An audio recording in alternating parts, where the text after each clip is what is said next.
그러면 지난 시간까지 우리가 뭘 공부했는지 다 까먹으셨죠?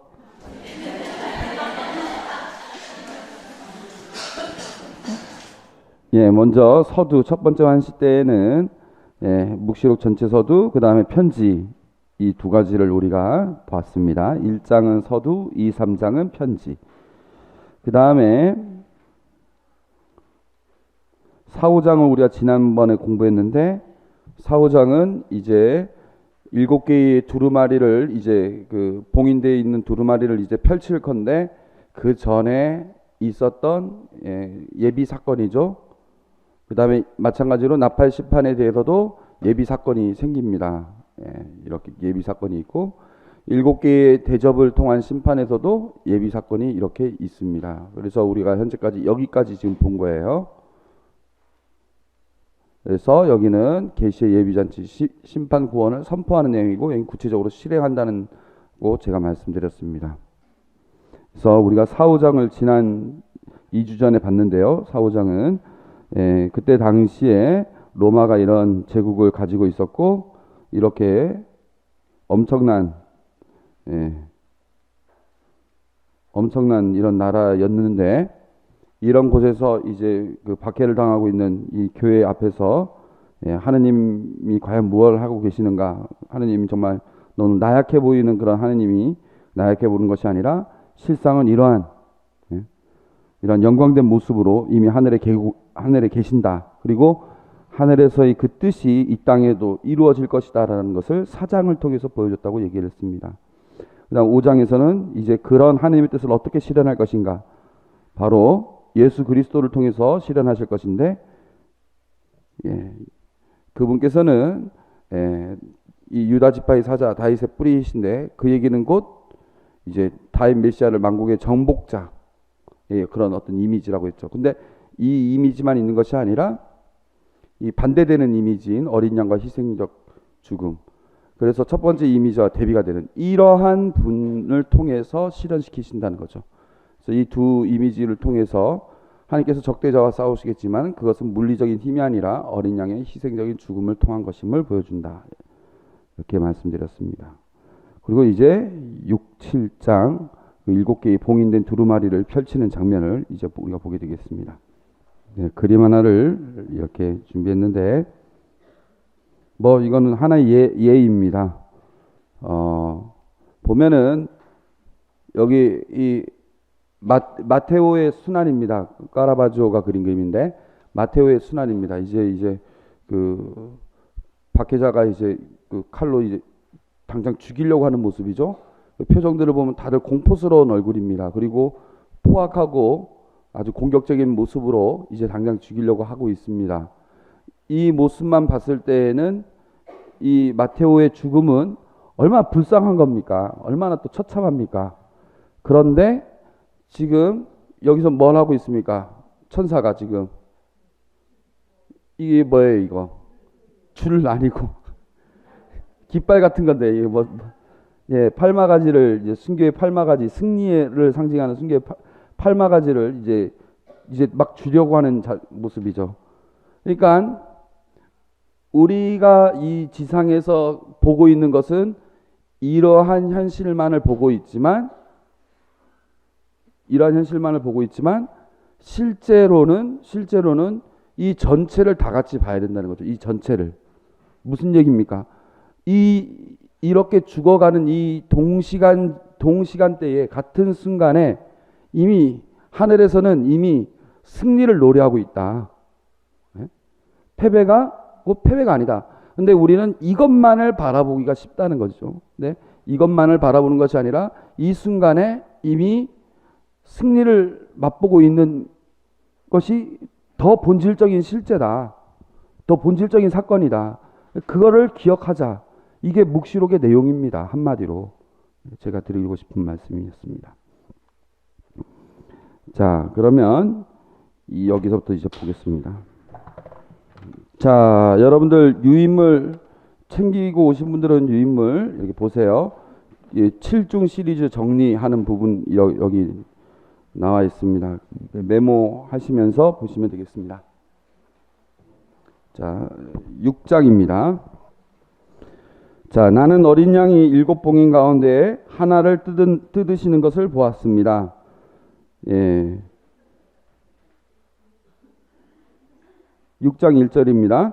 나는 어린 양이 7봉인 가운데 하나를 뜯으시는 것을 보았습니다. 드디어 첫 번째 봉인을 뜯으신 거죠. 첫 번째 봉인을 뜯었죠. 첫 번째 봉인의 내용이 무엇인지 한번 보겠습니다. 누가 나타납니까? 흰 말이 나타나죠. 화관을 썼죠. 그 다음에 어떻게 합니까? 승리를 거두려고 나갔습니다. 그래서 이 흰 말이 화관을 썼고 또 활을 가지고 있었고 승리를 위해서 출정을 한 내용입니다. 두 번째 봉인은 자, 이번에는 붉은 말이죠. 붉은 말인데 뭘 했습니까? 사람들이 서로 살해하도록 평화를 거두어가는 권한을 받았다. 이렇게 되어 있죠. 성경에도 그렇게 되어 있고 제가 쓴 말도 그렇게 있죠. 큰 칼을 받은 붉은 말이 사람들의 살해와 평화 제거를 위해서 준비하고 있다. 그 다음 세 번째 봉인 보겠습니다. 세 번째 봉인은 이번에는 무슨 말? 검은 말이 어떻게 되어 있어요?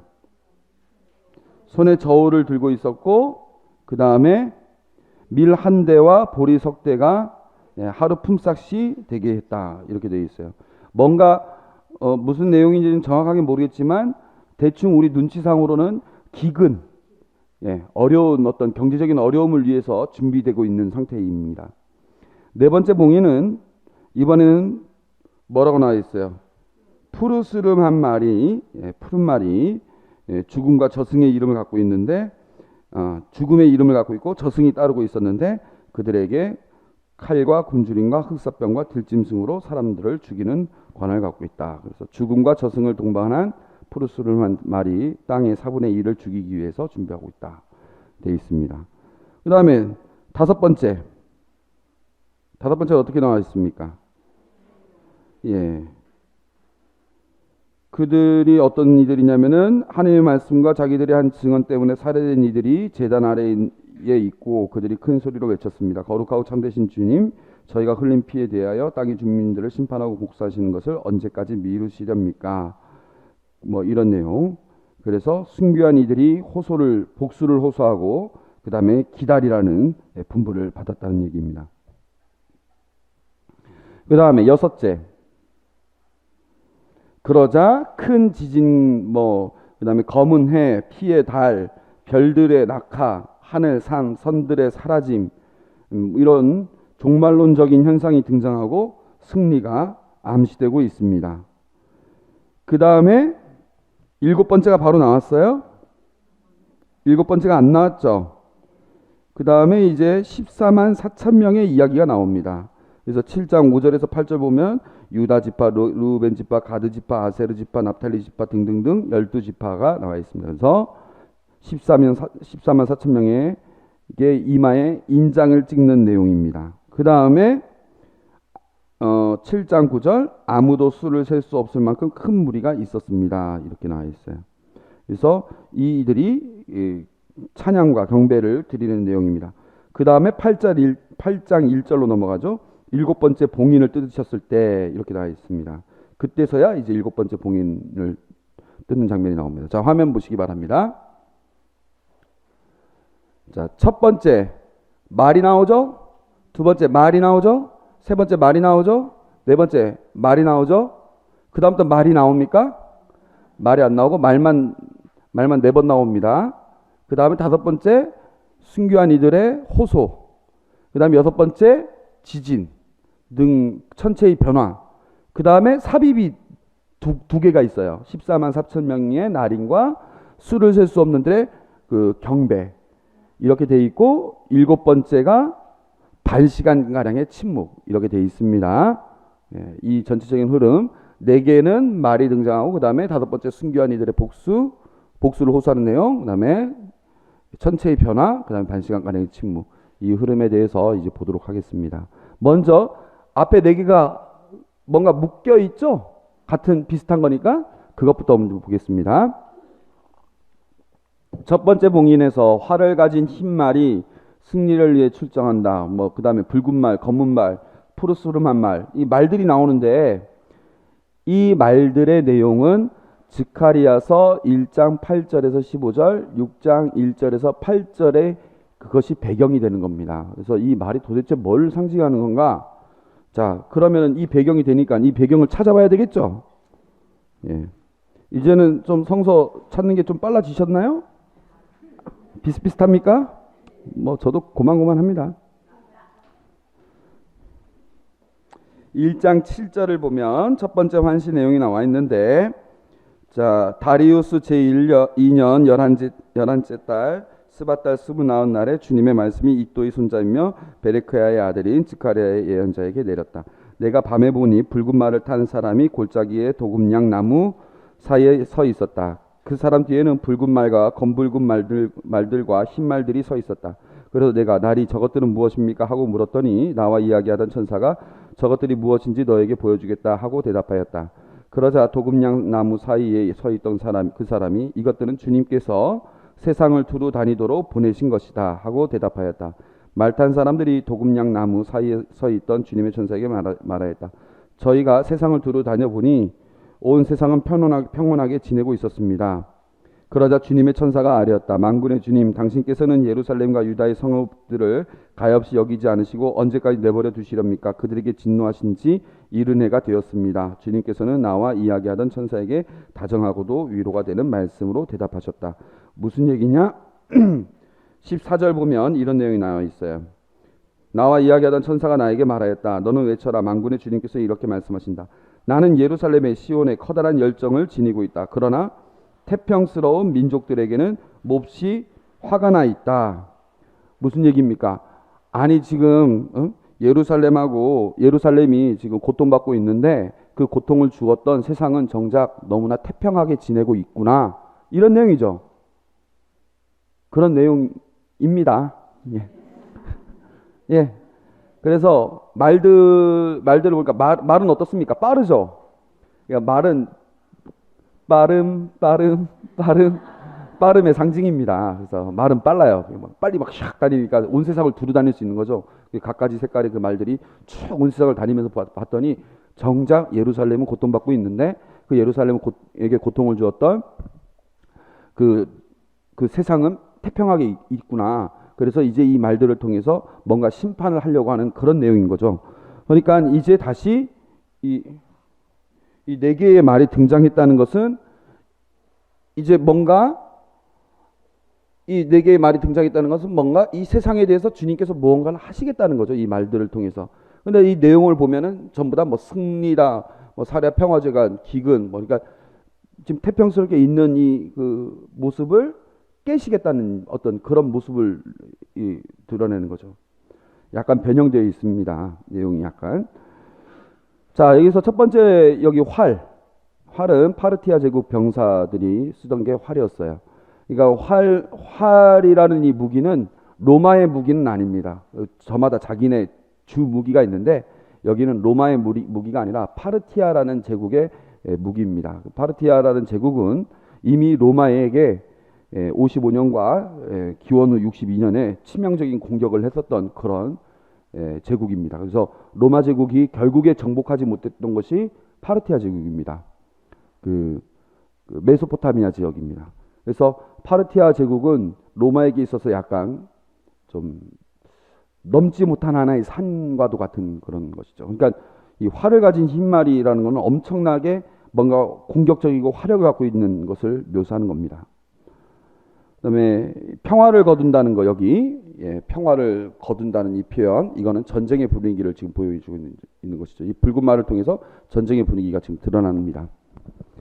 그다음에 밀 한 대 보리 석대가 아까 어떻게 밀 한 대 보리 석대가 하루 품삯이 되게 한다. 밀 한 대가 하루 식량치고 보리 석대는 한 가족에게 있어서 하루 식량치입니다. 이게 하루 품삯이니까 우리가 지금 하루 품삯이 얼마입니까? 여러분들 밖에서 일하면 얼마 줘요? 5만 원? 네. 길 따라가면 7만 원도 주고 5만 원도 주고 6만 원도 주고 7만 원도 주고 8만 원까지도 주기도 하고 뭐 막 힘쓰는 사람은 뭐 10만 원까지도 주기도 하고 뭐 정신값도 주죠. 간식도 주고. 5만 원이면 5만 원이면 한 하루 식량값 됩니까? 대고도 남죠. 그다음에 한 가족 식량값으로도 대고도 남죠.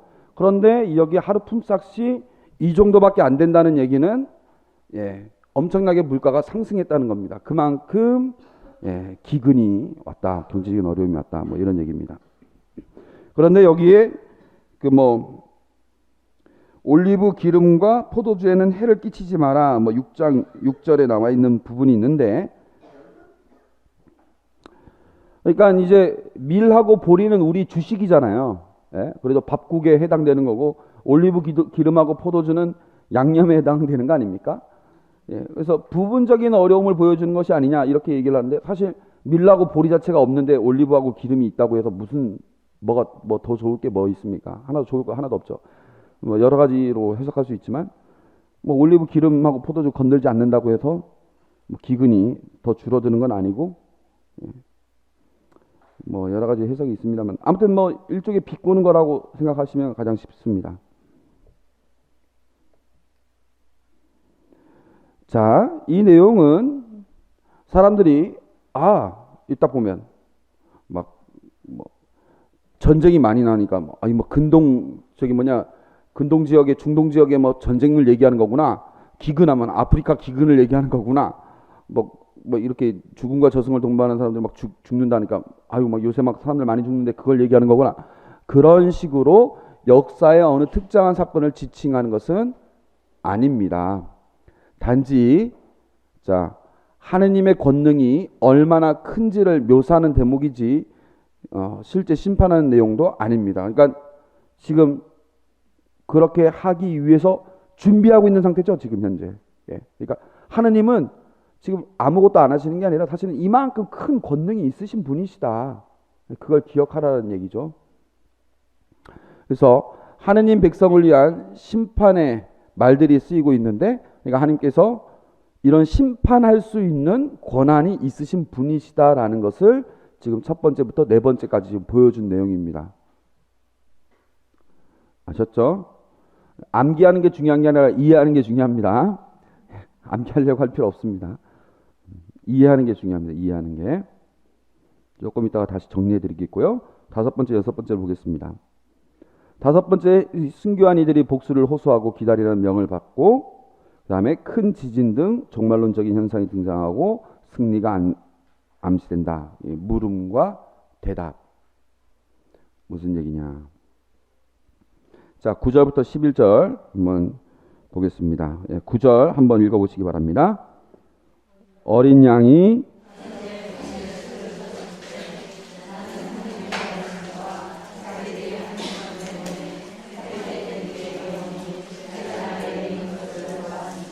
자, 하느님의 말씀과 자기들이 한 증언 때문에라는 표현은 이미 세례자 요한, 파트모스의 요한도 그런 표현이 있었어요. 하느님의 말씀과 증언 때문에 어떻게 됐다고 그랬죠? 파트모스의 요한, 여러분의 형제인 나 파트모스 요한은 하느님의 말씀과 증언 때문에 어떻게 됐다고 그랬어요? 파트모스라는 섬에 가게 됐습니다. 이렇게 나와 있었죠. 그게 1장 9절에 나와 있는 내용입니다. 예수님도 하느님의 말씀을 증언하기 때문에 예수님도 살해됐다고 나와 있어요. 나중에도 순교자들의 내용도 나와 있습니다. 아무튼 이 같은 맥락이죠, 다. 그래서 이들이 순교자라는 걸 알 수 있습니다. 그런데 그들이 큰 소리로 외쳤습니다. 뭐라고 나와 있어요?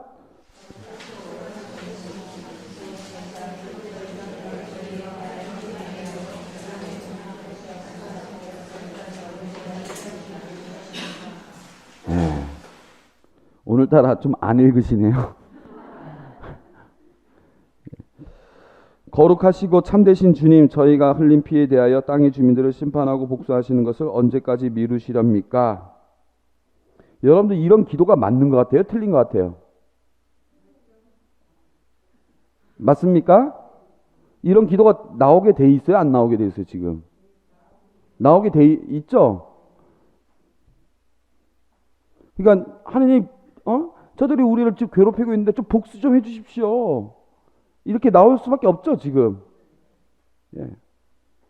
복수하는 게 또 맞는 겁니까?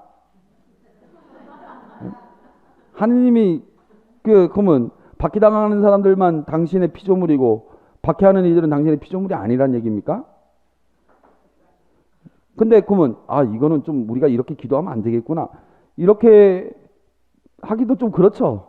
근데 솔직한 심정 복수를 바랐는데 또 복수하면 안 되는 건가?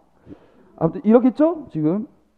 근데 어쨌거나 중요한 거는 순교자들은 당연히 이런 얘기가 안 나올 수가 없죠. 그건 확실하죠. 예. 아무튼 이들이 제단 아래에 있었습니다. 예, 속죄 제물로 바쳐졌다는 뜻이에요. 자, 이들이 이렇게 질문을 했습니다. 여기서 나오는 땅의 주민은 이 묵시록 내에서 항상 부정적인 의미입니다. 항상 부정적인 의미. 땅의 주민들은 항상 부정적인 의미입니다. 자, 그렇게 하자 각자에게 희고 긴 겉옷이 주어졌습니다. 희고 긴 겉옷이라고 하면은 누가 입었던 겁니까? 예수님이 입었었고 24장로가 입었었고 뭐 그랬던 거였죠. 예, 뭐 순결함, 승리 뭐 이런 것들을 상징한다고 그랬어요. 예. 그래서 하나님께서 일단 너희들은 아까 마테오 복음사가의 그 그림처럼 일단 너희들은 승리한 것이다. 예. 일단 그렇게 하나님께서 응답하시고 죽임을 당할 동료 종들과 형제들의 수가 다 찰 때까지 조금 더 쉬고 있으라는 분부를 받았습니다. 그래서 잠깐 좀 쉬고 있어라. 그 다음에 내가 뭐 심판하든지 뭐 하든지 뭐 이렇게 하겠다는 뭐 그거에 대한 확실한 아직 대답은 안 했지만은 일단 쉬고 있어라 이렇게 얘기를 했는데 이 말의 뜻은 숫자가 필요하다, 더 필요하다 이런 걸 의미하는 것이 아니라 증언이 더 채워져야 된다. 그만큼 하느님에 대한 증언이 다 채워져야 된다. 뭐 더 많은 이들을 기다리고 있다. 이런 정도로만 여러분들이 이해하시면 되겠습니다. 그러니까 제가 굳이 이런 얘기를 한 거는 어떤 사람들은 우리가 고생을 뭐 더 해야 되고 어쩌고 하면서 그 이단 종교들이 막 이 구절을 막 이용하기 때문에 제가 이런 얘기를 한 겁니다. 이건 일단 넘어가고요. 그 다음 6번째 봉인을 보면 자연재해를 통한 하느님의 심판을 이렇게 보여줍니다. 6번째 봉인을 뜯으셨을 때 나는 보았습니다. 큰 지진이 일어나고 해는 털로 짠 자루처럼 검게 되고, 두 번째, 달은 온통 피처럼 되었습니다. 세 번째, 하늘의 별들은 무화과 나무가 거센 바람에 흔들려 설익은 열매가 떨어지듯이 땅에서 떨어졌습니다. 네 번째, 하늘은 두루마리가 말리듯 사라져버리고, 다섯 번째, 산과 섬은, 여섯 번째, 일곱 번째는 제자리에 남아있는 것이 하나도 없었습니다. 천체에 관해서 7개의 천체가 지금 뭔가 변화가 있었죠. 그 다음에 땅의 임금들과 한 팀, 고관들과 두 번째 팀, 장수들과 세 번째 팀, 부자들과 네 번째 팀, 권력자들 다섯 번째, 그 다음에 종과 자유인 여섯, 일곱, 이렇게 일곱, 5 플러스 2, 5 플러스 2 이렇게 돼 있죠. 지금 종과 자유인도 모두 동굴과 산바위 틈에 몸을 숨겼다. 그러니까 뭔가 천체가 막 엄청나게 막 이렇게 돼 있어요. 네? 7장면과 7부류, 7개의 그 천체의 장면과 7부류가 하나님의 어떤 심판으로 막 이렇게 돼 있었습니다. 그러니까 하나님께서 그 순교자들이 우리 복수를 좀 해주십시오 하니까 하나님이 응답을 한 거예요. 네? 과광 하면서 뭔가 심판을 딱 보여주는 거죠. 그런데 산과 바위를 향하여 말하였습니다. 우리 위로 무너져 어자에 계신 분의 얼굴과 어린 양의 진노를 피할 수 있도록 우리를 숨겨다오. 하나님께서 그리고 예수 그리스도께서 지금 우리 순교자들의 죽음에 대해서 화가 나 있구나. 이 세상을 향해 화가 나 있구나. 그런데 17절을 한번 여러분들 읽어보십시오. 시작.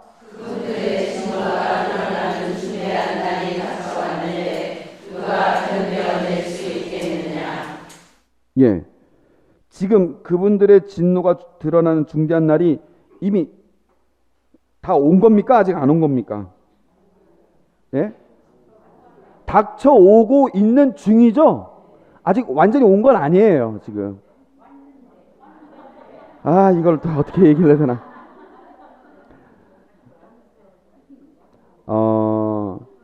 하여튼 이 번역을 이렇게 했는데요. 오고 있는 중이가 아직 온 거 아닙니다.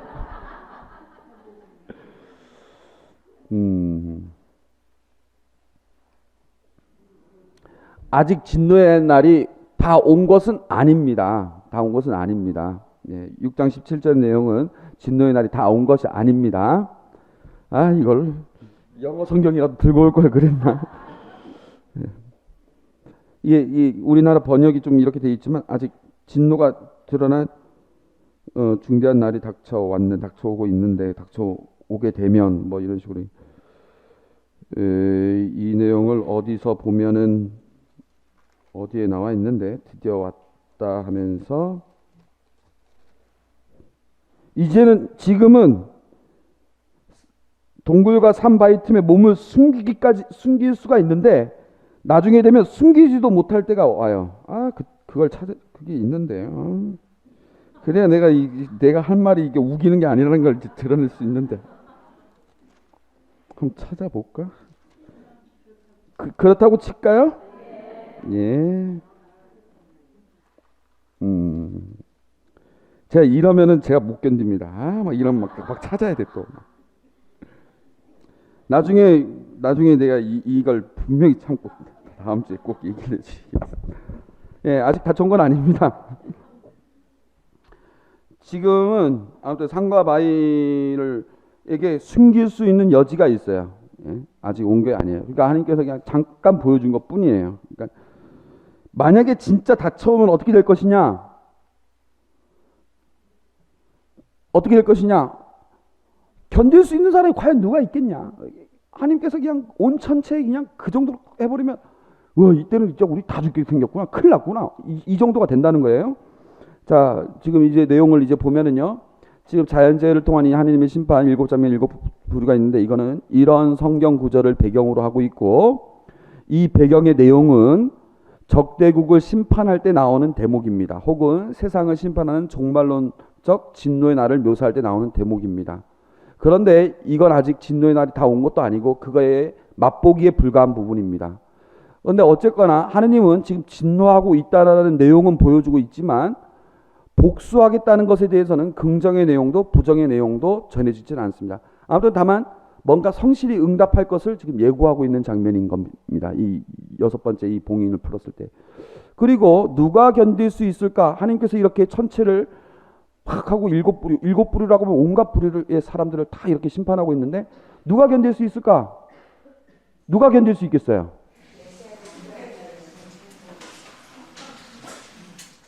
누가 견딜 수 있느냐? 인장을 받은 사람들은 견딜 수 있다는 거예요. 이 순간에. 여기 표현대로 제가 말씀드리겠습니다. 하느님의 인장을 받은 사람은 견딜 수 있다는 거예요. 그 순간에. 이제 하나님께서 진노의 날을 드디어 진노의 날이 와서 하나님께서 팍 이렇게 하려고 하는데 뭔가 하려고 하네. 큰일 났다. 이렇게 하는데 누가 견딜 수 있겠어? 이렇게 하면. 그런데 하나님께서 그래도 그런 와중에 견딜 수 있는 이들이 있다. 누구냐? 나의 보호를 받고 있는 이들이 있다. 그렇게 지금 얘기하시려고 삽입이 이제 들어왔습니다. 그래서 7장 1절 나는 내 천사가 땅에 내 목퉁이에 서서 땅에 내 바람을 붙잡고는 땅에도 바다에도 그 어떤 나무에도 바람이 불지 못하게 하는 것을 보았습니다. 그러니까 탁 막았어요. 그러니까 이제 갑자기 임시 중단이 된 거예요. 심판이. 그러니까 말 그대로 이제 아까 그게 잠깐 맛배기였던 거죠. 심판이 임시 딱 중단이 됐어요. 이것도 구약에 다 배경이 있습니다. 그 다음에 나는 또 다른 천사가 살아계신 하나님의 인장을 가지고 해 돋는 쪽에서 올라오는 것을 보았습니다. 여기서 나오는 이 해 돋는 쪽 때문에 이 신천지가 이게 자꾸 나오는 거예요. 이게 해 돋는 쪽이 어디냐? 한국이다. 그래서 14만 4천 명은 어디서부터 생기는 거냐? 이 해 돋는 쪽인 이 한국에서 14만 4천 명이 조직이 된다. 이러는 겁니다. 그 다음에는 어떻게 되느냐? 이 14만 4천 명부터 수를 셀 수 없을 만큼 온 나라에 다 퍼져나간다. 온 전 세계에 퍼져나간다. 이런 식으로 해석을 해요. 나라도 이렇게 하겠다. 돈 좀 벌려면. 하느님의 인장을 가지고 해돋는 쪽, 우리 이 해돋는다는 이 표현 자체가 우리가 그 즉카리아의 노래도 나와 있지만 이 해돋는다는 것은 부활을 상징하는 겁니다. 생명을 상징하는 것이고 그런 걸 여러분들 그냥 그렇게 생각해야지. 성서 어디에 해돋는 쪽이 한국이라고 나와 있습니까? 해돋는 쪽으로 올라오는 것을 보았다. 그가 땅과 바다를 해칠 만한 권한을 받은 네 천사에게 큰 소리로 외쳤다. 우리가 우리 하느님의 종들의 이마에 인장을 찍을 때까지 땅도 바다도 나무도 해치지 마라. 하느님의 인장을 탁 찍었습니다. 몇 번 얘기했지만 이 인장을 찍었다는 것은 이제 하느님의 소유가 됐다는 것이고 하느님께서 보호하시겠다는 의미라고 얘기할 수 있어요.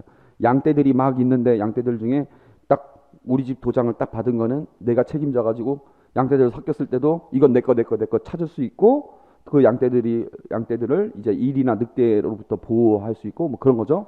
마찬가지로 이 인장을 받는 거는 그런 걸 의미합니다. 인장을 받은 수가 14만 4천 명. 이 14만 4천 명은 한 지파에서 12,000명씩 해가지고 12지파죠.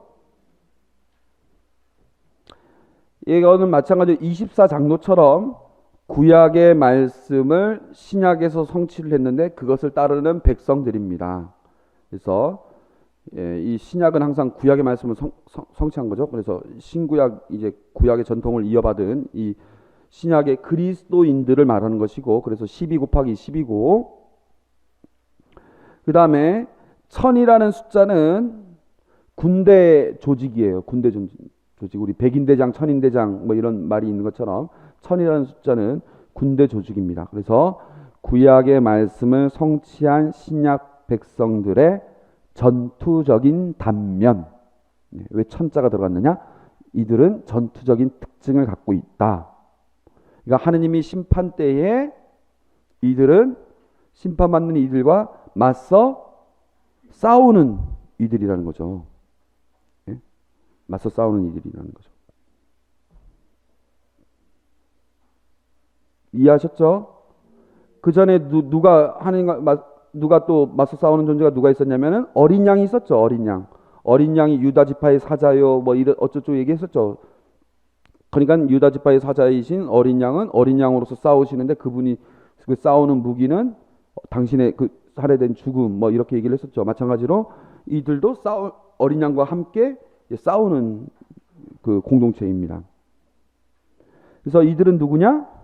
지상교회, 순례교회. 순례교회라는 게 뭡니까? 하나님 나라로 가는 여정 속에 있는 교회. 마치 이스라엘 백성이 홍해를 빠져나와 가지고 가나안 땅으로 가듯이 이제 하나님 나라를 향해서 순례하는 교회. 우리 교회, 이 지상교회를 우리가 순례자 교회라고 합니다. 그다음에 전투하는 교회 공동체를 보여준다.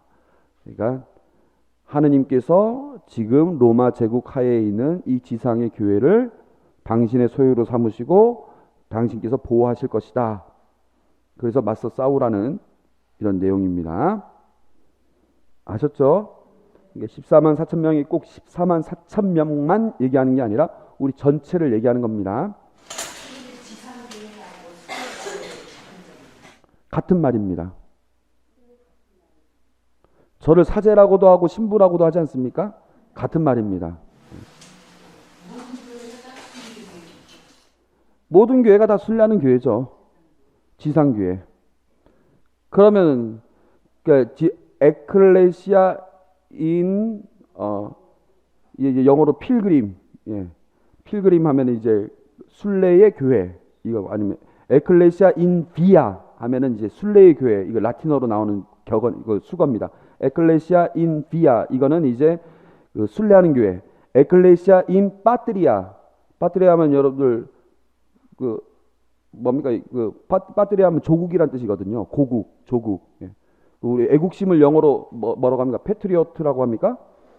패트리어트라고 하죠. 그러니까 그 같은 말이거든요. PATR 어쩌고. 파트리아.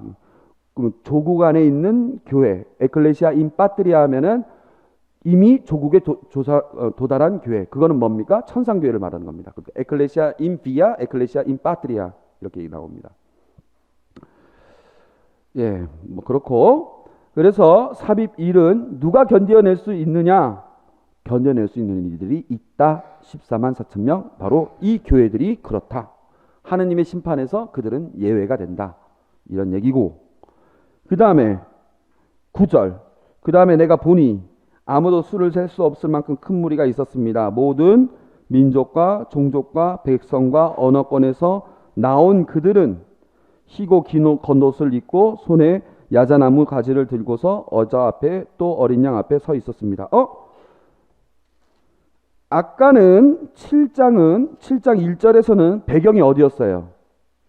공간적인 배경이 장소가 어디였어요? 땅이었죠. 땅이었죠. 근데 지금은 이 수를 셀 수 없는 이 큰 무리는 누구의 어디에 있는 겁니까 지금? 어자 앞에 어린 양 앞에. 그러니까 어디에 있는 거예요? 하늘에 있는 거예요. 아까 14만 4천 명은 땅에 있는 지상교회를 얘기했다고 그랬죠. 근데 지금은 그 어자 앞에 있는 이들을 말하는 거예요. 근데 그들이 수를 셀 수 없을 만큼 많다라는 얘기입니다 지금. 예. 그래서 이들이 희고 긴 옷 야자나무, 이건 승리를 상징하는 겁니다. 희고 긴 옷 야자나무, 빨마 뭐 같은 맥락이죠. 팔마 가지. 그래서 그들이 큰 소리로 외쳤습니다. 구원은 어자 앞에 계신 우리 하느님과 어린 양의 것입니다. 그러자 모든 천사와 어자 원로들과 내 생물이 둘레에 서 있다가 어자 앞에 얼굴을 대고 땅에 엎드려 하느님께 경배하며 말했습니다. 아멘. 우리 하느님께 찬미와 영광과 지혜와 감사와 영광과 권능과 힘이 영원 무궁하기를 빕니다. 아멘. 진짜 일곱 번을 정말 너무 좋아해요. 찬미와 영광과 지혜와 감사와 영예와 권능과 힘 7번. 그때 원로 가운데 하나가 희고 긴 겉옷을 입은 저 사람들은 누구이며 어디서 왔느냐 하고 나에게 물었습니다. 원로님께서 알고 계시지 않습니까? 하고 내가 대답했더니 그가 나에게 말하였습니다. 저 사람들은 큰 환난을 겪어낸 사람들이다. 이미 큰 환난을 겪었고 지상에서 이미 큰 환난을 겪었고 어려움을 겪었지만 어린 양의 피로 자기들의 긴 겉옷을 깨끗이 빨아서 희게 하였다. 그래서 예수 그리스도를 통해서 구원을 받아서 이제 승리를 한 이들이다. 그래서 그들은 하나님의 어자 앞에 있고 그분의 성전은 밤낮으로 그분을 섬기고 있다. 어자 앞에 계신 분께서 그들을 덮는 천막이 되어 주실 것이다. 그들이 다시는 주리지도 목마르지도 않을 것이고 해도 그 어떤 열기도 그들에게 내리치지 않을 것이다. 어제 한가운데 계신 어린 양의 목자처럼 그들을 돌보시고 생명의 샘으로 그들을 이끌어 주실 것이며 하나님께서는 그들의 눈에서 모든 눈물을 닦아 주실 것이다. 그래서 이들은 천상교회를 얘기하는 겁니다.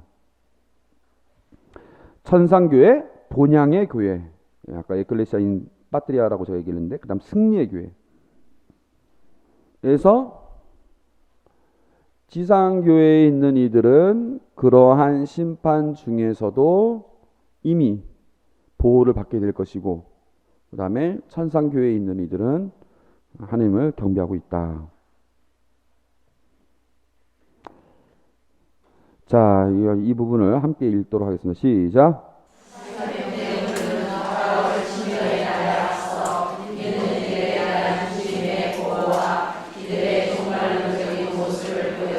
자, 믿는 이들에 대한 주님의 보호, 이게 언제 나오느냐? 삽입 첫 번째 14만 4천 명의 날인.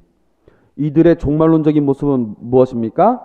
수를 셀 수 없는 이들의 무리, 그들의 천상적인 모습들, 이걸 얘기하는 보여준다. 그래서 진노의 날에 앞서서 이들은 주님께서 보호하시고 이들은 결국 하나님 앞에서 찬미와 영광을 드리게 됩니다. 이로써 승리에 대한 희망을 갖게 합니다. 그런데 우리가 알다시피 승리의 힘은 증언에 따른 고난과 죽음이라는 건 우리가 알고 있는 것이죠. 그래서 일단 지금 삽입까지 봤고요. 마지막 7번째까지 보고 우리 봉인 풀기에 대한 정리를 해보겠습니다. 자, 함께 읽어보겠습니다. 8장 1절 2절 시작. 어린 양이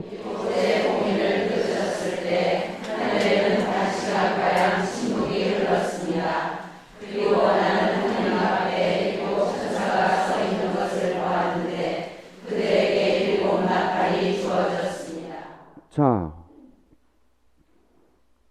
7번째 봉이 딱 떠졌을 때 이번에도 뭔가 팍 나와야 되는데 갑자기 확 조용해져 버렸어요.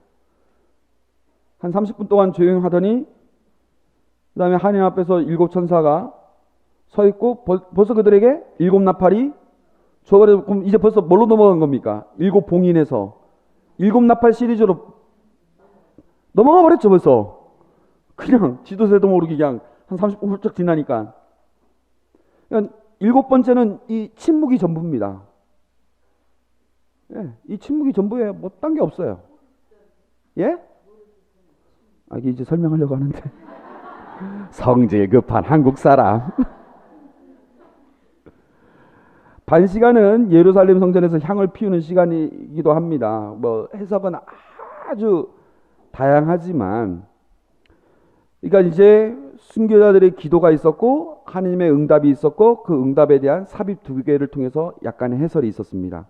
그 다음에 반 시간가량 침묵이 있었습니다. 그러니까 그 전에는 7개의 봉인을 이제 뜯는 동안에 5만 가지 일들이 막 벌어졌죠. 막 푸른 말들이 막 검은 말이 지나고 막 저쪽 막, 그 다음에 심지어 6번째는 막 천체가 엄청나게 막 큰 지진 막 과강과강 하고, 그 다음에 이제 그 삽입 내용 보면 막 하나님 찬미하는 소리가 막 났어요. 그러다 갑자기 반 시간 동안 침묵이 쫙, 갑자기 조용히 딱 했어요. 이게 뭡니까? 그냥 여러분들 그 축구할 때 축구 막 한참 막 갔다 오면서 갑자기 중지 하프타임 딱 하면 딱 조용하겠죠. 그 다음에 확 지나가죠. 그런 식으로 또 다른 장면으로 넘어가게 하는 장치. 그리고 이제 주목해라. 하느님께, 이 침묵을 통해서 하나님께 주목해라. 그분께서 이제 무언가를 하실 것이다. 이게 7번째는 그 다음으로 넘어가게끔 하는 그런 모습을 갖게 되는 겁니다. 이게 왜 그러냐면 7번째 나팔도 약간 이런 측면이 있어요. 그 다음 장면으로 넘어가게 하는 장치가 있어요. 7번째 대접도 그렇게 그 다음 장면으로 넘어가게 하는 장치가 되어 있어요. 항상. 수많은 소리들로 꽉 차 있었던 텍스트가 침묵으로 여러분들을 이제 초대하고 있는, 이제 하나님께서 무엇을 하실지 이제 봐라, 이제 들어라, 뭐 이런 내용인 것이죠.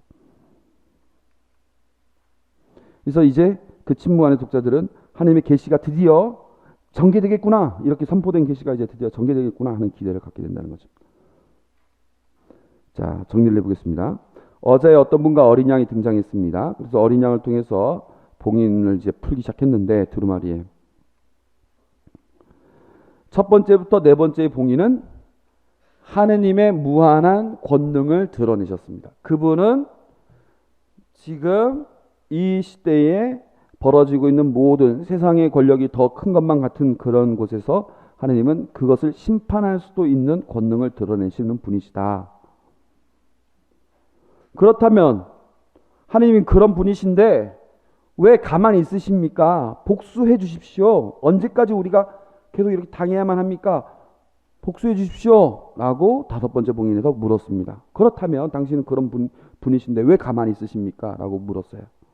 그러니까 하느님께서 6번째 봉인 때 응답하셨어요. 알았다. 나 이제 한다. 맨 처음에 기다려라. 내가 심판하겠다. 라고 대답을 해주셨어요. 그죠? 그 대답에서 내가 이렇게 심판할 때 지상교회는 내가 보호하겠다. 그리고 그들은 결국엔 천상에서 참여하게 될 것이다. 이렇게 얘기를 했고, 이제 내가 할 테니 한번 봐라 하고 침묵으로 초대를 하는 것이죠. 이게 전체적인 흐름입니다. 제가 말씀드린 이 흐름을 대강 알겠죠? 거룩하고 참되신 주님, 저희가 흘린 피에 대하여 땅의 주민들을 심판하고 복수하시는 것을 언제까지 미루시렵니까? 이게 묵시록에 있어서 상당히 중요한 질문 중에 하나이고 여러분들이 기억해야 될 내용입니다. 하느님은 분명히 역사를 주관하는 분이시다. 그래서 심판하실 수 있는 분이시다.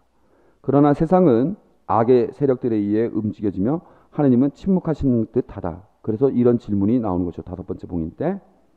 이로써 믿는 이들은 오히려 죽어만 가고 있다. 어떻게 하시렵니까? 그래서 그러나 이들의 죽음은 결코 헛된 것이 되지 않을 것이다. 내가 그들을 보호해 줄 것이고 분명히 심판을 할 것이다. 이렇게 얘기를 하고 있죠. 이제 보라, 하나님께서 너희들의 죽음에 응답하실 것이다. 7번째 봉인. 그래서 이러한 흐름에 있다고 정리할 수 있겠습니다. 자,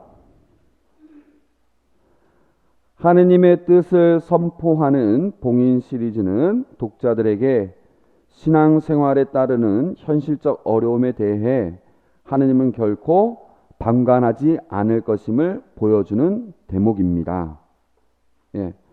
신앙생활을 하다 보니까 지금 이 세상이 너무나 권력이 너무나 커서 거기에 당하고 있어서 너무나 어렵다. 근데 하느님은 결코 그것을 방관하지 않으실 것이다. 진노의 날에 대한 예고편을 보여주셨어요. 그러나 순교가 하느님께 복수를 불러일으키게 할지 아니면 다른 방식으로 전개가 될지에 대해서는 아직 확실하게 나오진 않았습니다. 이제 나팔 시리즈가 시작되고 대접 시리즈가 시작되고 최종 심판 이게 나오게 되는데 그때 이 순교자들의 이 물음에 대해서 어떠한 방식으로 구체적으로 응답을 하시는지 이제 그게 전개가 되는 겁니다. 그게 이제 나팔 시리즈부터 쭉 나오는 내용입니다. 아시겠죠? 질문 있습니까? 없죠? 자, 일단 여기까지. 다음 시간 기다리겠습니다. 10분 후에 오겠습니다.